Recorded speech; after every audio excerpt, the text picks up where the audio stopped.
You do it. You do the clap. 3, 2, 1, boom. Yes. Welcome back. And this is episode 3 of Still We Persist. My name is Sienna.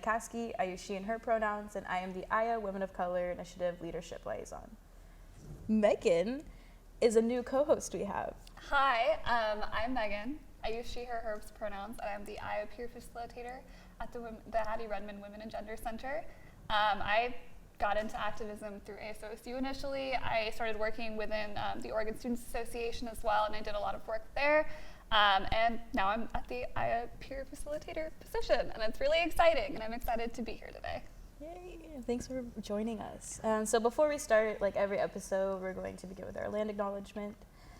Every community owes its existence and vitality to generations from around the world who contributed their hopes, dreams, and energy to making the history that led to this moment.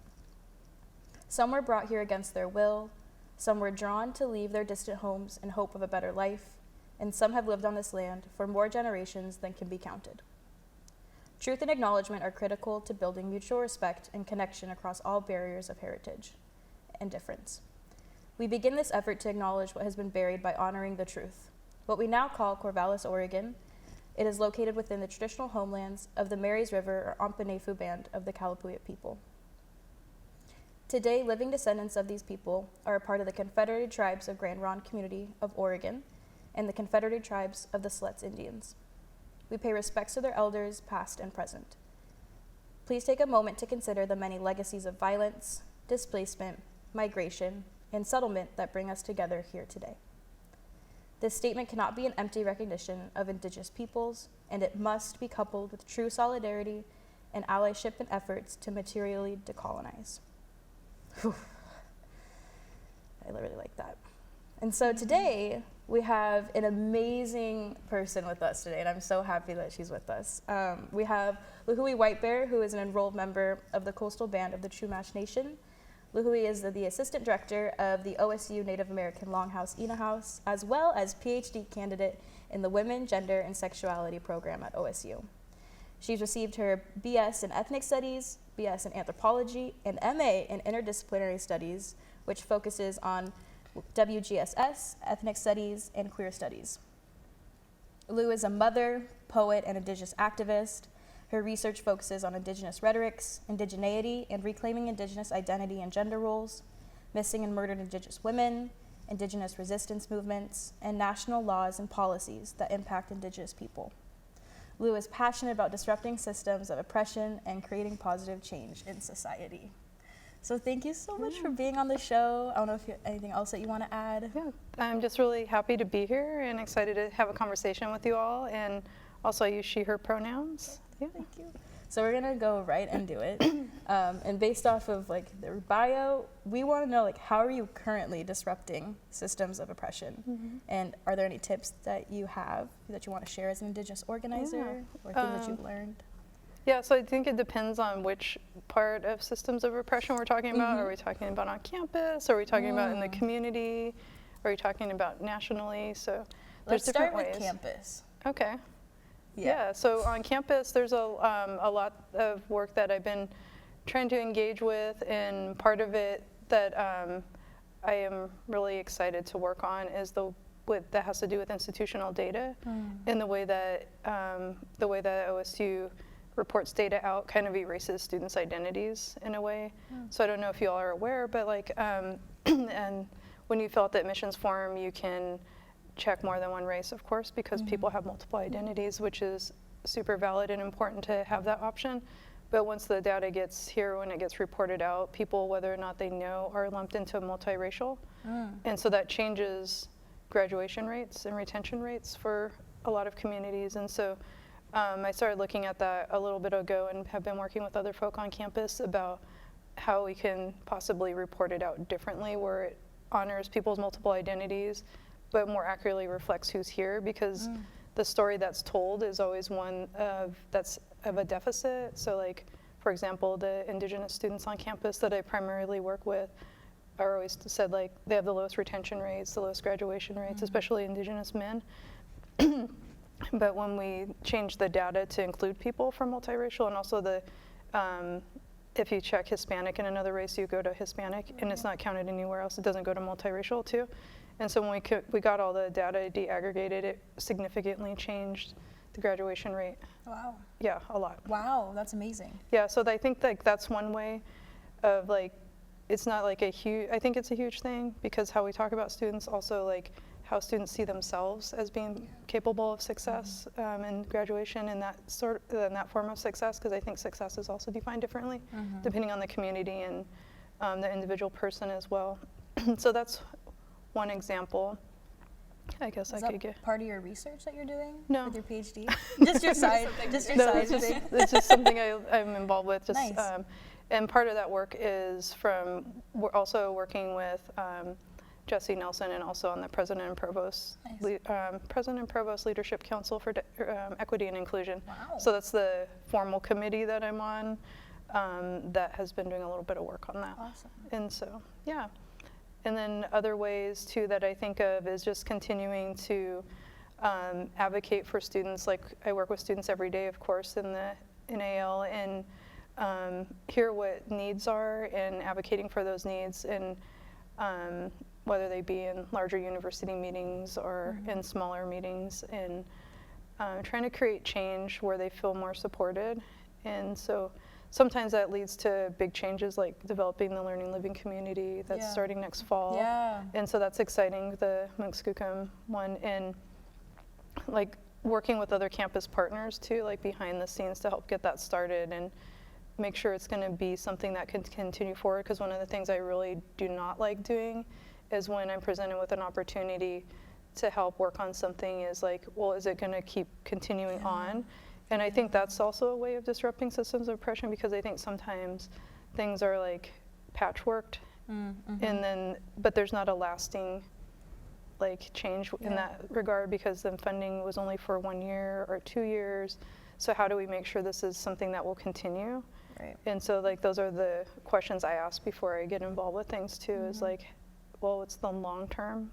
Because like, yeah, there's the short term like impact, but there has to be something more, because then people get excited about stuff and get used to things and feel supported, and then it's gone. Right. And that's not okay. No. No.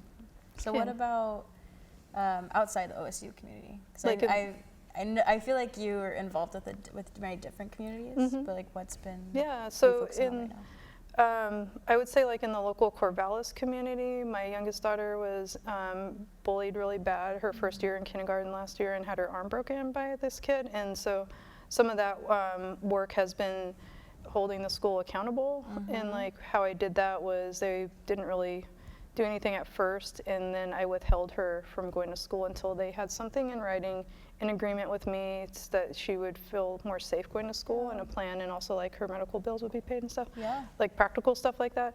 And I think by withholding her from school, it was sending a stronger message than just like emailing back and forth, because like she doesn't feel safe, and I don't feel like she's safe there. And so what sparked from that was working with other parents from the school, as well as a couple other schools in town, on making some recommendations on changing how the schools are talking about bullying in the curriculum that they're using.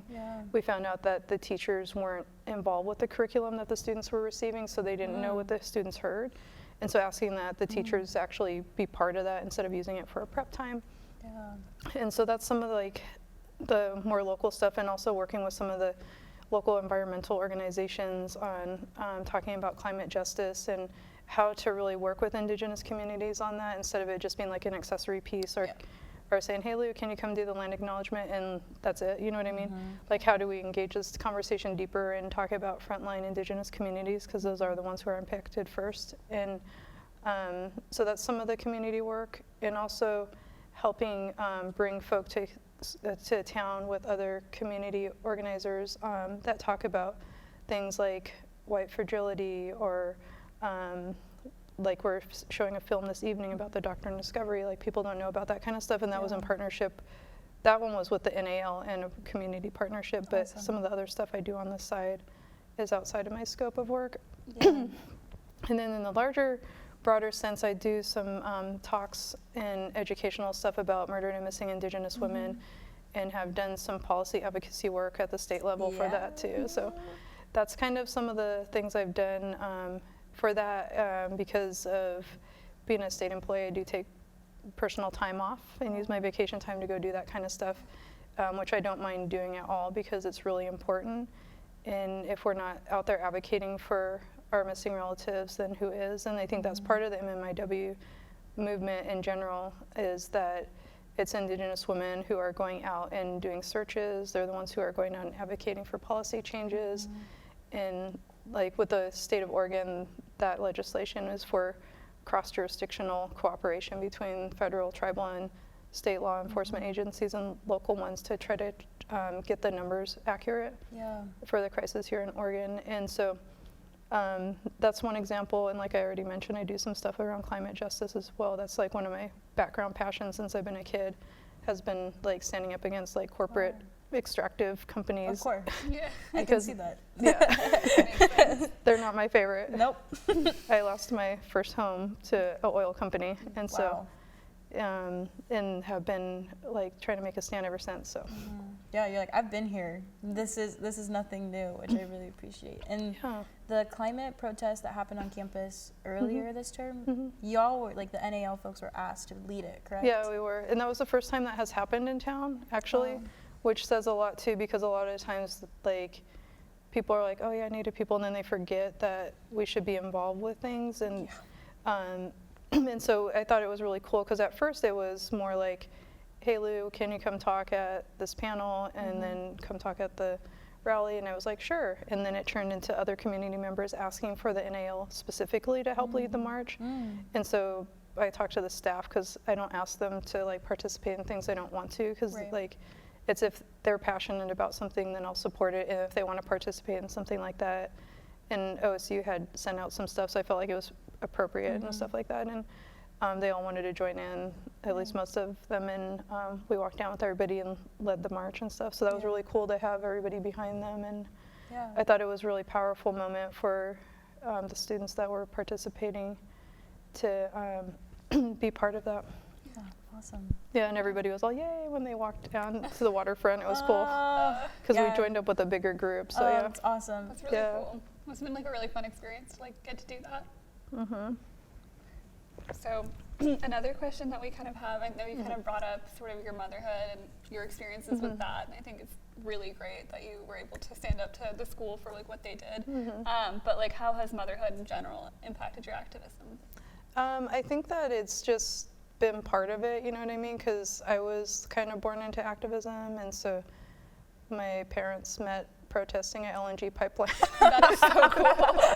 And so it's always been part of my life, even before I was on the earth. So, That's awesome. and I've always brought my kids to stuff and explained to them what we're doing. And I feel like it's part of our responsibility to carry that on, because Indigenous folk have been resisting settler colonialism since contact. And this is just this version of that resistance of like, how do we protect the water, and how do we protect the earth, and how do we maintain our cultural identities as Indigenous people. And so just even little things like explaining to the school like why my son had long hair and stuff like that when he was younger, and or supporting my kids when they say something in class that speaks truth. And so I get involved with the schools in a lot of different ways, I think, because of being Native and misrepresented in K-12 heavily. And so like when my kids would say something in class, and if their teacher shut them down, then I would send them an email, or I'd have a conversation with them and be like, hey, you know, this is how it landed, this may not have been your intent. Or even if the curriculum was really messed up, like one year, Oregon's never celebrated Columbus Day, first of all. And so I don't know why it's part of Oregon curriculum. But, and he had nothing to do with like actual US history in general, but he just helped start the wave of colonization and all. But as far as like United States history, he didn't really play a role. And if you think about it, and then so I'm like, why is it part of your US history curriculum, you know what I mean? And then one year the teacher had mentioned like how he was a really brave person and stuff like that, and it really landed a certain type of way with my older daughter. And so I emailed the teacher and just let her know, like, you probably had a reason for saying that, but this is how it impacted one of your Indigenous students who grew up understanding what the truth was around Columbus. And her reply back was like, well, I'm part Indigenous too, and it was like very like minimizing when people do that, and so like that's not really what I was asking. I wasn't asking if you're Indigenous or not. I was like letting you know how it impacted my kid, whether or not, whatever your identity is. And so that was, so I was all, okay, thanks. Well, you still need to understand that it impacted her negatively. So I think like standing up and helping advocate for my kids is teaching them how to do that for themselves too. And the older that they get, the more they're able to do that. And then they go to a lot of stuff with me too, and come listen to me talk at rallies, or they'll go on marches with me and stuff like that. And we all went to Standing Rock. It was me and my elder parents and all my kids, all three of them. And so we drove all the way over there, and to do ceremony is what we were going for. And we brought the tribal flag with us for my stepdad's tribe. But so just like having them involved with that, they've never not been involved either. And so, yeah, that's how it's impacted. I think it's just been part of it, and being a mother's great too. That's so nice to hear. Yeah. I love that. That makes me, that makes me feel better. I know. Like that there's, I don't know, I think motherhood is really special. It is. And to see, like, I feel like you're doing it well. Thanks. Too. You I really think it's are. also because I've seen you interact with your kids, and Yeah. I think that like, it's really comforting to see like women of color as mothers, and but powerful. Yeah. And so I really applaud you for that. I think one thing too about like how activism with motherhood too is because like being a single mom in itself is its own thing. Like being able to be like, I'm making this choice to like prioritize my kids, and also to make sure that they have their house and stuff like that. And so I think like there's a lot that goes into single motherhood that doesn't get talked about, and I think like it's its own form. I don't know if I would say it's its own form of activism, but maybe in some ways it is. Yeah, I And agree. being able to still advocate for them and be engaged in the community with them, I think I don't know how much that would have happened if it wasn't how it is with us. So, but you never know. Yeah, you never know. Okay. Our next question is, what's it like being the NAL Assistant Director? Oh. Native American Longhouse, for those that don't know. Yeah, it's fun. I think it's really great to be in community. I worked at the Longhouse when it was in the Quonset hut as an undergrad, so I understand how special having a community space like that is and what it means as far as being able to get through some rough experiences on a predominantly white institution, and being able to be part of the NAL in a different way, like a more mentoring way, has been really special to me too. So I feel like my relationship has changed over the years with the NAL, because it was like my source of community, and now it's like more of a mentorship role and helping deal with stuff so students don't have to, like as far as building maintenance and that kind of Right. Yeah. things you all don't need to worry about, and reservation requests and stuff, and just helping be like that person when problematic stuff comes in, that they're like, here's my supervisor's card, or can I get here's her email. That way it's kind of a buffer. And we do experience a lot of microaggressions at the NAL especially, and a lot of it's rooted in people not understanding what they're asking is inappropriate because they're not exposed to Native people, because, well, we already talked about how K-12 misrepresents Native people, especially as being something of the past and not living in the present. And so I think that carries over to people coming in asking inappropriate things. And so it's a lot of just supporting students, and I really enjoy seeing them develop their leadership and develop their voice. I'm always really proud of them when they are able to like feel confident enough to speak up about something that they don't think is right on campus. The NAL crew like is so badass. It is unbelievable. Like I think like you leading them is really special too, because y'all are just like a powerhouse of change, I feel. It's true. I mean, if you think about it, like last year when all the budget stuff was going on, like it was like me and some other folks working with the NAL folks just trying to organize and get information about student fees, which is so important. And so I think like, are you the first assistant director for the NAL? So how, wow, so you went from like being a student there then to run in the place. But that's Well, I mean, there was a gap between the tribe. but But so how's that been? It's been good. It was very like my first year. I took a very like observant like how does things operate now on campus? Yeah. What do the students want? And I wanted to make sure they knew I wasn't there to take over. I was there to support them.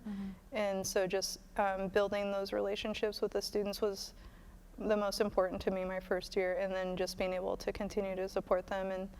And yeah, and like what you said, like with the budget stuff last year, I was really proud of them too. I was like, you all can use your voice, you know, it's like, it's up to you. And they had questions about it, and I'm like, I'm not going to tell you what you can and can't do as a student to advocate for yourself. And so I think that that's important for all students to know. And so also, like, how do you see like the future for Indigenous scholars too? Like at maybe like broadly, nationally, but like at this university?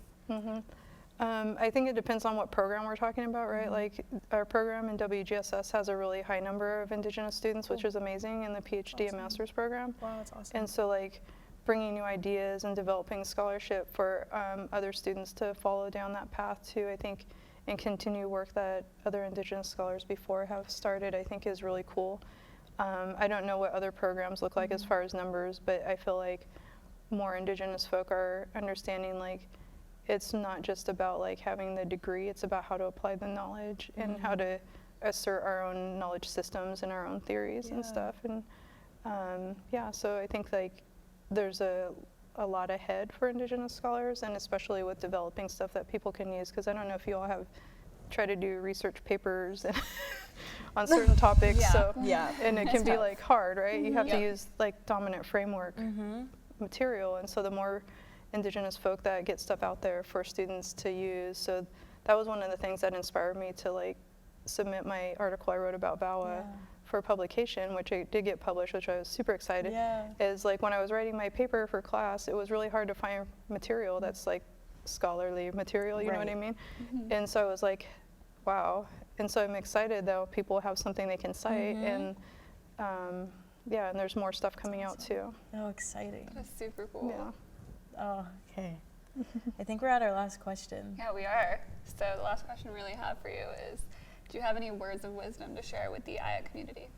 I would just say to be true to who you are, and that you all have beautiful spirits and beautiful and have powerful voices inside of you all, and don't be afraid to ever use them, because the systems we live in tell us that basically that we're not valid, and that basically that we're nothing. And so don't let that perception direct who you are or what you do. And I think that the more that women of color especially are able to reclaim our voices and use them in really powerful ways, a lot of change can happen. And these systems are scared of us, so we can shake it up. Hear that, systems? We don't like you, systems. We're coming for you. Wow, that was amazing. So thank you so much for coming on our show. Thank you. Do you have anything else that's coming up that you want to share? Yeah, Maybe events, stuff. Sure, it's Native Heritage Month, yay! Woo! So next week we have an Indigenous and identity panel, and then we have our Native Feast, and we also have, next week's not Indigenous. Next week is our Indigenous Trans and Two-Spirit Stories of Resilience event that we're doing with the Indigenous Queer and Two-Spirit class. So it's a collaboration with them, And then we have our Native Feast is our last event. So, and be on the lookout for next term and the following term. Very exciting. Perfect. Well, thank you so much for tuning in. Again, if you have any comments or want us to cover a topic, please add us on Instagram at @Aya_OSU. Thank you so much. Thank you.